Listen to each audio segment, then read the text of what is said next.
मैं अपनी कंपनी के लोगो पे बहुत प्राउड था और मुझे बहुत अच्छा लगता था मेरी कंपनी का लोगो। लेकिन जब मैंने आपका फीड वाले का लोगो देखा, I felt jealous, I still feel jealous of your logo. बोले कि मैं आपको महीने का 5 लाख रुपए दूंगा, आप ये सब फीड के चक्कर में मत आओ, ठीक है। अगर मेरे को परफेक्टली 500 टन लेना ही लेना है, अगर मैं नहीं लेता हूँ तो भी फंसता हूँ, और अगर 500 टन से ज्यादा मुझे ऑर्डर्स आते हैं या सेल्स होती है मेरी, तो मैं तो भी फंसता हूँ। बराबर। अगर आप अपने खुद के नाम से काम करते हो तो एक सेटिस्फेक्शन रहता है। जैसे मैं अभी खुद का ब्रांड चला रहा हूँ, तो मेरे लिए अंदर एक सेटिस्फेक्शन है कि यार मैं मेरे खुद का एक वजूद है, मेरे खुद का एक ब्रांड है, मेरा खुद की एक कंपनी है, और मेरे बहुत सारे डीलर्स है, लोग मुझसे माल लेते हैं, मेरा माल यूज करते हैं। एक अलग ही सेटिस्फेक्शन होता है। तो जैसा कभी प्रॉफिट एंड लॉस होता है, हर धंधे में होता है, तो प्रॉफिट हो रहा तो ठीक है, लेकिन कभी लॉस होता तो कभी ऐसा लगता है कि वो जो ऑफर था अच्छा था, जब पछतावा होता है आपको कभी?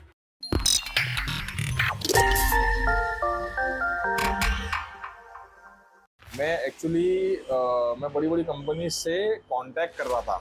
मैंने जो एक बहुत ही लोगों को मन में सवाल आता है मेरे बारे में, काफ़ी अफवाहें भी फैलाई जाती है। मैं पहले वो अफवाहों के बारे में क्लेरिफिकेशन दे दूं कि लोग कहते थे कि मैं सीपी का फीड डुप्लीकेट कर रहा हूँ, मैंने कभी नहीं किया। लोग कहते थे कि मैं आईबी का फीड रीपैक कर रहा हूँ, मैंने कभी नहीं किया। लोग कहते थे कि मैं ग्रोवर का फीड रीपैक कर रहा हूँ, मैंने कभी नहीं किया। मैं इलीगल काम करना कभी पसंद नहीं करता हूँ, मैं परमिशन के साथ काम करना पसंद करता हूँ। मैं सीपी का डीलर था, मैंने सबसे पहले सीपी के कान में बात डाला कि भाई मैं ऐसा ऐसा करने जा रहा हूँ, और मैंने उनसे सपोर्ट मांगा कि सर आप मुझे सपोर्ट करो। पूरी टीम से मांगा, 1 से बोला, 2 से बोला, 4 से बोला, सबको बोला मैंने कि मुझे ये ऐसा ऐसा काम करना है, आप लोग मुझे सपोर्ट करो, मुझे फीड बना के दो, मुझे मेरे ब्रांड नेम पे करना है। मैं आपको भी वन नहीं करूंगा, मैं सीपी भी रखूंगा साथ में, क्योंकि मैं सीपी से सालों से जुड़ा हुआ था। मैं सीपी भी रखूंगा, अपना भी रखूंगा। जहां पर सीपी का मार्केट है मेरा वो है, मैं शॉप अलग अलग रखूंगा। हाँ। मैं सीपी के शॉप में मैं फीड वाले का फीड नहीं रखूंगा, अलग रखूंगा। मैंने उनकी भी मतलब उनकी पॉलिसी के हिसाब से, उनकी पॉलिसी भी डिस्टर्ब ना हो। तो ऐसी सब बातें हुई। मैंने सीपी के कान में सबसे पहले बात डाला था कि मुझे अपना फीड बनाना है। अब भले वो टॉप मैनेजमेंट तक गया या नहीं गया ये अलग बात है, लेकिन मैंने अप्रोच किया था। मैंने ग्रोवल कंपनी को भी अप्रोच किया था कि आप मुझे थर्ड पार्टी मैन्युफैक्चरिंग करके दो, तो वहां पर भी मैंने बात किया था। मैं with permission, with official due respect मैं काम करना चाहता था। मैंने आईबी कंपनी को भी अप्रोच किया, मैंने ऐसी बहुत सारी बड़ी बड़ी कंपनीज को अप्रोच किया। उसमें से एक बहुत बड़ी मल्टी बिलियन डॉलर्स की कंपनी है, बहुत नामचीन कंपनी है, मैं उनका नाम नहीं लेना चाहूँगा। मैंने उनको कांटेक्ट किया। अब उनको कांटेक्ट किया ना जब मैंने, तो मुझे फुल कॉन्फिडेंस था कि यहाँ पर मुझे हाँ बोला जाएगा और मेरे साथ मिलकर काम किया जाएगा। मैंने जब मैं उनसे फ़ोन किया, मेरी उस कंपनी के डायरेक्टर से बहुत अच्छी मैं समझता था कि फ्रेंडशिप है, ठीक है, क्योंकि वो मुझे अक्सर फ़ोन किया करते थे, और फ़ोन करके वो मुझे ये मतलब बहुत लंबी बातें किया करते थे, 1-1 घंटा मुझसे बात किया करते थे। और 20 मिनट फर्स्ट फ़ोन कॉल पे सिर्फ और सिर्फ 20 मिनट उन्होंने मेरे फीड वाले के लोगों पे बात की है, मेरे लोगों की तारीफ की उन्होंने मुझे ये कहा कि मैं अपनी कंपनी के लोगों पे बहुत प्राउड था और मुझे बहुत अच्छा लगता था मेरी कंपनी का लोगो। लेकिन जब मैंने आपका फीड वाले का लोगो देखा, I felt jealous, I still feel jealous of your logo. और फिर उन्होंने एक्सप्लेन किया, इंग्लिश में बात करते थे हम लोग, मैं आपको हिंदी में एक्सप्लेन करता हूँ क्योंकि हमारी ऑडियंस है वो हिंदी ज़्यादा समझती है। तो उन्होंने मुझे एक्सप्लेन किया कि वो मेरे फीड वाले के लोगों से क्यों जेलस है। बोले मेरा फीड का जो नाम था कंपनी का, मैं बहुत यूजर फ्रेंडली था, लेकिन आपने तो इतना फ्रेंडली नाम रख दिया, इसी का फीड वाले रख दिए, ये दिमाग में मेरे क्यों नहीं आया। मैं पूरी टीम बिठा के रखा था, उनके दिमाग में क्यों नहीं आया। बोले लोगों किसने डिजाइन किया? बोला मैं खुद डिजाइन किया हूँ सर। अच्छा। तो और उनको बोला क्या? बोले आपने अकेले डिजाइन किया? बोला हाँ सर, मैंने खुद अपने हाथों से डिजाइन किया है। तो बोले यार मैं तो पूरी टीम लगा के रखा था, बहुत पैसे वाले और बहुत बड़ी कंपनी, बहुत बड़ी टीम है हर चीज पे काम करने के लिए।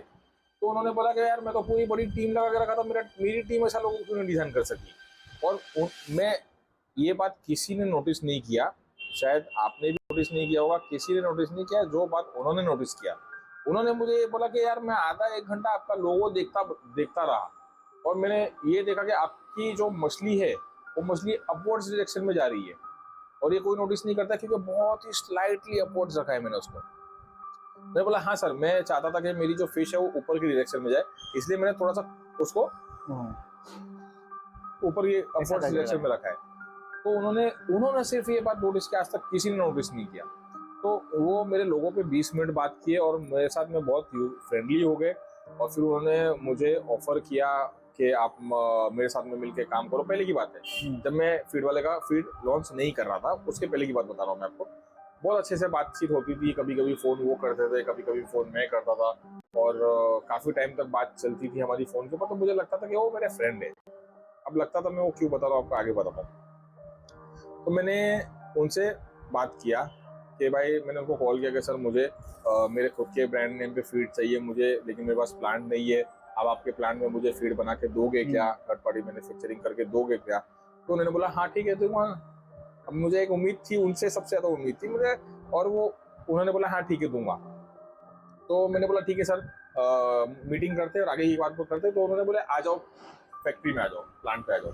वो उनका प्लांट हमारे यहाँ से काफ़ी दूर है, और मैं यहाँ से वहाँ तक मैं और बिलाल गए थे, और मैं और बिलाल डिस्कस कर रहे थे कि यार अपन दोनों वहाँ तक जाएंगे, आने जाने में अपना 50,000 रुपये का खर्चा है, ठीक है। अब 50,000 रुपये उस वक्त थे हमारे पास, लेकिन वो 50,000 रुपये हम लोग वेस्ट नहीं कर सकते थे, क्योंकि काम बहुत बड़ा करना था और हमारे पास फंड्स बहुत लिमिटेड थे। तो हम लोग ये डिस्कस कर रहे थे कि यार वहाँ तक जाएंगे तो सही, 50,000 खर्चा होगा, नो डाउट। मीटिंग फ्रूटफुल हुई और काम बन गया, डील हो गई, काम बन गया, तो 50,000 वसूल है। और अगर वहां तक हम लोग जाते हैं और काम नहीं बनता है, इनकेस कुछ प्रॉब्लम होता है, तो हमारे 50,000 डूब जाएंगे। और वो 50,000 थे, लेकिन बहुत कीमती थे, क्योंकि वो 50,000 कहीं और हम लोग यूटिलाइज कर सकते थे, ठीक है। तो फंड्स लिमिटेड थे और काम बड़ा करना था, वैसा हमारी पोजीशन थी। तो हम लोग गए, फिर भी हिम्मत किए, गए। जाने के बाद में हमने वहाँ पर मीटिंग किया। मीटिंग के लिए उन्होंने इतना अच्छे से अरेंजमेंट करके रखा था, पहले से वो अपनी टीम को तैयार करके रखे थे, और प्रेजेंटेशन, पावर पॉइंट प्रेजेंटेशंस बना के रखे थे, conference room, projectors, laser lights वगैरह सब रेडी करके रखे थे। अब मैं वहाँ पर गया था मेरे सपोर्ट मांगने के लिए कि भाई आप मुझे सपोर्ट कीजिए, मुझे फीड दीजिए, मैं उसको मार्केटिंग करूंगा, मैं उसको बेचूंगा, ऐसा प्रपोजल लेके मैं गया था, फोन पे बोल के गया था मैं। अब वहाँ पर जब मैं गया तो वो पावर पॉइंट प्रेजेंटेशन, कैलकुलेशंस, ये वो सब लेके बैठे थे कि देखिए वो ऐसा प्रोजेक्टर पे लेजर लाइट मार के वहाँ पे दिखा रहे थे कि भाई आप अगर इतना फीड बेचोगे तो आप इतना कमाओगे, आप इतना फीड बेचोगे तो आप इतना कमाओगे, आप ये क्रॉस नहीं कर पाओगे, ये हर्डल्स आएंगे, ये वो एक्सपीरियंस बंदे थे। तो उन्होंने सारे कैलकुलेशन के बाद मुझे सारे हर्डल्स बताए और सारे प्रॉब्लम्स बताए, कहाँ तक मैं पहुँच सकूंगा, कहाँ तक मैं नहीं पहुँच सकूंगा, मुझे सब एक्सप्लेन किया उन्होंने। और वो मुझे फीड देने से ज्यादा इंटरेस्टेड मुझसे एडवर्टाइजमेंट कराने के अच्छा उसमें थे, उनका मूड में थे। अब उन्होंने मुझे सवाल किया, बोले आप हर वीडियो में सीपी की इतनी तारीफ करते हो, सीपी का इतना प्रमोशन करते हो, सीपी आपको कितना पैसा देता है? मैंने बोला सर 1 रुपया भी नहीं देता है। 1 रुपया तो दूर की बात, सीपी ने आज तक मुझे एक बैग भी फ्री या कॉम्प्लीमेंट्री नहीं दिया है। मैं दिल से करता हूँ, मैंने जितने भी वीडियोस में सीपी की तारीफ किया मैंने दिल से किया। सीपी ने मुझे आज तक 1 रुपया भी नहीं दिया। मैं फैन हूँ सीपी का, था, आज भी हूँ और आगे भी रहूँगा। मैंने बहुत लंबा अरसा उनके साथ काम किया है और मैं आज भी फैन हूँ सीपी का। तो मैंने दिल से किया है। उन्होंने मुझे ऑफर किए, बोले कि मैं आपको महीने का 5 लाख रुपए दूंगा, आप ये सब फीड के चक्कर में मत आओ, आप जो कर रहे हो वही करो, आपको मैं महीने का 5 लाख रुपए दूंगा, जैसा आप वीडियोस में सीपी करते हो वैसा आप वीडियोस में मेरी कंपनी की तारीफ करो। अच्छा, तो यहाँ पे उल्टा हो गया, मतलब जैसा आपने सोचा था उसका पूरा उल्टा हो रहा था। तो मैंने उनको बोला सर मैं तो ये विजन से नहीं आया, मैं तो मेरे खुद के ब्रांड पे मैन्युफैक्चरिंग करवाने के विजन से आया हूँ। आपको मैंने सर फोन पे बताया था। बोले नहीं वो हम बात करेंगे, लेकिन हम वो साइमल्टेनियसली मैं आपको एक ऑप्शन दे रहा हूँ कि ये आपके लिए इजी ऑप्शन है। तो मैंने पूरा सुना, उन्होंने बताया, बोले कि मैं आपको पूरा महाराष्ट्र दूंगा, महाराष्ट्र में जितना भी एक दाना भी फीड जाएगा वो आपके थ्रू जाएगा। अगर आप बेचते हो फीड तो आपका जो प्रॉफिट रहेगा वो प्रॉफिट मार्जिन तो आप रखोगे ही। अगर आपके थ्रू नहीं भी बिकता है, डायरेक्ट सेल्स भी होती है, तो उसमें भी आपका 1 रुपया किलो के पीछे, 1 रुपया मतलब बैग के पीछे 40 रुपया आपको हम कमीशन देंगे। पूरे महाराष्ट्र में आपको जहाँ बेचना है वहाँ बेचो, एक आपके अलावा कोई और भी बेचता है तो उसका भी कमीशन आपको देंगे। आपको जहाँ डीलर बनाना है आप डीलर बनाओ, हम आपको पूरा सपोर्ट करेंगे, लेकिन आप 5 लाख रुपये महीना भी देंगे। और मतलब वो हम मुझसे मार्केटिंग करवाना चाह रहे थे, ठीक है। तो मैंने फिर पूरा पूरा डे लॉन्ग मीटिंग थी हमारी। सुबह में 10 बजे स्टार्ट हुई थी, हम शाम को 6 बजे तक साथ थे। लंच ब्रेक में भी उन्होंने मुझे बहुत से उनके कंपनी के बड़े बड़े इन्वेस्टर्स से मिलाया, उनके कंपनी के बड़े बड़े डायरेक्टर्स से मिलाया, बहुत कुछ वहाँ पर पूरे दिन में एक्टिविटी हुई हमारी। और मैं कोशिश ये कर रहा था बातों में कि वो मुझे फीड मैन्युफैक्चर करके देते, और वो कोशिश ये कर रहे थे कि मैं उनकी मार्केटिंग करूँ। यानी आप उनका आपका माल बंद कर दो जो आप बेच रहे हो, मतलब वो चाहिए नहीं। हाँ, मैं फीड वाले का बंद कर दूं। हाँ, मतलब फीड वाले का चैनल चालू रखूं। हाँ। और फीड वाले के चैनल में जैसे फार्मिंग के वीडियोस बनाता हूं मैं, वो बनाता रहूं। और इनके ब्रांड का नाम, उनके ब्रांड का नाम मैं वो करूं, प्रमोट करता हूं। अच्छा, वैसा वो चाह रहे थे। तो उन्होंने मुझे फीड देने से मना भी नहीं किया, लेकिन बहुत हार्श कंडीशंस रखे उन्होंने। मैं उनके साथ जुड़ जाता, लेकिन उन्होंने बहुत हार्श कंडीशंस रखे। हार्श कंडीशंस क्या रखे उन्होंने मुझसे पूछे कि आप मंथली एक्सपेक्टेशन क्या है आपका। तो मैंने उनसे कहा कि सर स्टार्ट में मैं एक्सपेक्ट कर रहा हूँ कि हम कम से कम 500 टन मंथली बेच सकेंगे। तो उन्होंने मुझसे कहा कि ठीक है, आप 500 टन का एक कमिटमेंट दे दो, और 500 टन का आप मुझे एडवांस डिपॉजिट दे दो। पूरा 500 टन का? हाँ, 500 टन का एडवांस डिपॉजिट दे दो। जो 500 टन, कुछ डिस्टर्बेंस आ रहा है, तो उन्होंने मुझे ना नहीं कहा। उन्होंने मुझसे कहा कि ठीक है, हम आपको 500 टन का स्लॉट बुक करके देंगे, आपको 500 टन का पैसा हमारे पास डिपॉजिट रखना पड़ेगा। ठीक है, अगर आपने 500 टन लिए तो कोई प्रॉब्लम नहीं है, 500 टन का पेमेंट करके आप ले सकते हो, डिपॉजिट अलग है। और दूसरी बात उन्होंने ये बोला कि अगर आप 400 टन लेते हो या 300 टन लेते हो, तो ऊपर का 100-200 टन का जो डिफरेंस होगा वो हम आपके 500 टन में से काट देंगे। 500 टन का जो डिपॉजिट है वो डिपॉजिट में से काट देंगे। तो एक ये थोड़ा एक वो था कि मैं तो स्टार्ट कर रहा हूँ, मैं प्रोजेक्शन था मेरा कि मैं 500 टन तक मैं टारगेट अचीव आसानी से कर लूंगा। लेकिन कभी कभी जैसे ऑफ सीजन आता है, जैसे अभी 1 महीना 3 महीना भी ऑफ सीजन, दिसंबर जनवरी फरवरी ये ऑफ सीजन रहता है हमारा। ये ऑफ सीजन क्यों होता है? क्योंकि ठंड में मछलियाँ कम खाती है। अच्छा। मछलियाँ खाना नहीं खाती है, और ठंड में बहुत सी जगहों पे खाना बंद ही कर दिया जाता है, तो ये हमारा ऑफ सीजन होता है। तो मेरे दिन में ऐसा था कि यार साला मैं बुरी तरह फंस जाऊंगा। मैं अगर मैंने 500 टन पूरा टारगेट अचीव नहीं किया तो मैं फंस जाऊंगा। तो फिर उसके बाद में उन्होंने एक और हार्श कंडीशन रख दी है। उन्होंने ये कहा कि बोले अगर आपको 500 टन का आप स्लॉट बुक करते हो और आपको 600 टन चाहिए, तो मैं आपको सिर्फ 500 टन ही दूंगा, ऊपर का 100 टन नहीं दूंगा। अच्छा। तो वहां पर भी मैं अटक रहा था कि मैं मार्केटिंग करूंगा, मेहनत करूंगा, सब करूंगा। अब अगर मेरे को सेल्स और ऑर्डर्स ज्यादा आ जाते हैं, तो वो 510 टन का ऑर्डर आता है, तो ऊपर के 10 टन वो मुझे नहीं देंगे। ठीक है, अगर मेरे को परफेक्टली 500 टन लेना ही लेना है, अगर मैं नहीं लेता हूँ तो भी फंसता हूँ। और अगर 500 टन से ज्यादा मुझे ऑर्डर्स आते हैं या सेल्स होती है मेरी, तो मैं तो भी फंसता हूँ। मतलब विन विन सिचुएशन मेरे लिए थी नहीं। विन विन सिचुएशन सिर्फ उनके लिए ही थी। समझ रहे हो बात को?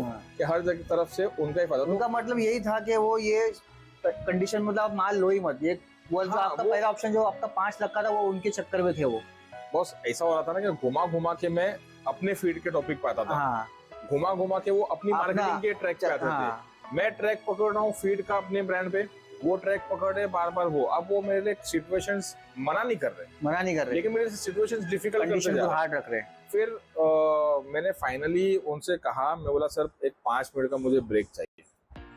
मैं 5 मिनट के लिए बाहर गया, मैं बिलाल बाहर गए। हम लोग बाहर जाके एक 5 मिनट की शॉर्ट मीटिंग लिए, फटाफट डिस्कशन किए कि भाई क्या करना है, ऑफर तो दे रहे, बहुत अच्छा ऑफर है। अब मेरे भी दिमाग में एक ये आ रहा था कि यार मेरे बच्चों की फीस भरनी है, और मुझे सामने सामने सीधा सीधा अगले 2-4 महीने में खर्चे खड़े हो रहे हैं मेरे बच्चों की फीस के, और इसमें बहुत इन्वेस्टमेंट लगने वाला है, और इसमें डिफिकल्टीज आने वाली है। इनका जो ऑफर था वो बहुत ही मतलब ईजी था, लेकिन मैं अपने विजन से मुझे भटकना पड़ता। तो फिर मैंने और बिलाल ने ये डिसाइड किया कि यार नहीं यार, अपन जो अपने विजन पे, अपने मकसद पे चल रहे हैं कि हमको अपने ब्रांड पे काम करना है, अपना ब्रांड बनाना है, भले ही और सामने ऑफर उनका बहुत ही अच्छा और इजी, और मतलब इनकम भी उसमें अच्छी हो जाती, क्योंकि फीड बेच के भी हम कमाते, और 5 लाख रुपए तो खाली वीडियो बनाने में जो काम मैं फ्री में कर रहा था, उस काम के लिए वो मुझे 5 लाख रुपए ऑफर। लेकिन कहीं ना कहीं फायदे का सौदा था। हाँ, फायदा का सौदा था। और लेकिन आपकी जगह कोई दूसरा होता तो ये शायद क्या करता, मुझे नहीं पता। मैं अपनी जगह की बात करूंगा कि मैंने उसको ऑफर को रिजेक्ट कर दिया। मैंने उनसे कहा कि नहीं सर, आपका ऑफर बहुत, मैं विद ड्यू रिस्पेक्ट मैंने उनसे कहा, मैं बोला सर आपका ऑफर बहुत अच्छा है, लेकिन मैं एक अपना ब्रांड बनाने की कोशिश कर रहा हूँ, और मुझे अपना ब्रांड बनाना है, मुझे आपका ऑफर अच्छा है, पर सॉरी सर मैं नहीं कर पाऊंगा। सर आपको 5 लाख का सौदा आपने रिजेक्ट कर दिया, क्या आप अपनी ब्रांडिंग से 5 लाख रुपए महीना कमा सकते थे? तो ये शायद मेरे को लगता है कि आपके लिए ये फायदे का सौदा था, जो आपने रिजेक्ट कर दिया। मैं एक्चुअली फ्रैंकली बताऊं तो मुझे खुद को पता नहीं था कि मैं कितना कमा सकूंगा और कितना नहीं कमा सकूंगा, लेकिन मेरा मेन गोल और मेरा इंटरेस्ट जो था वो खुद के ब्रांड में था। और मुझे ऐसा था कि यार भले ही मैं 5 लाख नहीं कमा सकूं तो मैं अफसोस नहीं करूंगा, और मेरा ऐसा था कि हो सकता है कि मैं 5 लाख के 15 लाख 20 लाख भी कमा लूं, तो वो मेरे लिए बेनिफिट था। और मेरा देखिए क्या होता है कि आप अगर किसी और के नाम से काम करते हो तो वो कितना भी आप 5 लाख नहीं आप 10 लाख कमा लो, लेकिन वो आपका नहीं होता। बराबर। अगर आप अपने खुद के नाम से काम करते हो तो एक सेटिस्फेक्शन रहता है। जैसे मैं अभी खुद का ब्रांड चला रहा हूँ तो मेरे लिए अंदर एक सेटिस्फेक्शन है कि यार मेरे खुद का एक वजूद है, मेरे खुद का एक ब्रांड है, मेरा खुद की एक कंपनी है, और मेरे बहुत सारे डीलर्स हैं, लोग मुझसे माल लेते हैं, मेरा माल यूज करते हैं। एक अलग ही सेटिस्फेक्शन होता है। तो जैसा कभी प्रॉफिट एंड लॉस होता है, हर धंधे में होता है, तो प्रॉफिट हो रहा तो ठीक है, लेकिन कभी लॉस होता तो कभी ऐसा लगता है कि वो जो ऑफर था अच्छा था, जब पछतावा होता है आपको कभी? नहीं, सच पछतावा तो नहीं हुआ, लेकिन एक बार एक ऐसी पोजीशन आ गई जब हम बहुत ही फाइनेंशियली स्टकअप हो गए। ऐसा था कि काम बहुत बड़ा था और पैसे नहीं थे, और थे तो लिमिटेड थे, और एक पोजीशन ऐसी आ गई कि यार पैसों की बहुत सख्त ज़रूरत थी, और आगे बढ़ने के लिए पैसे के बिना हम आगे नहीं बढ़ पाएंगे। उस वक्त बिलाल ने मुझसे एक बार कहा, बोला कि यार तेरे को वो ऑफर याद है 5 लाख वाला? बोला हाँ याद है। बोला क्या बोलता है, थोड़े टाइम के लिए अपना लेते हो वो ऑफर? ऐसा हम लोग डिस्कशन कर रहे थे। तो फिर फाइनली हम लोग ने ये डिसाइड किया कि यार जब ओशो का ऑफर एक्सेप्ट नहीं किया तो क्यों करेंगे। ठीक। फिर बहुत प्रॉब्लम्स हुई, फाइनेंशियल प्रॉब्लम्स वैसे, लेकिन हम लोग ने कैसे कैसे करके उसको ओवरकम किया, आगे बढ़े, और आगे बढ़ के वो प्रॉब्लम सॉल्व हुई, और धीरे धीरे सब ठीक होने लगा।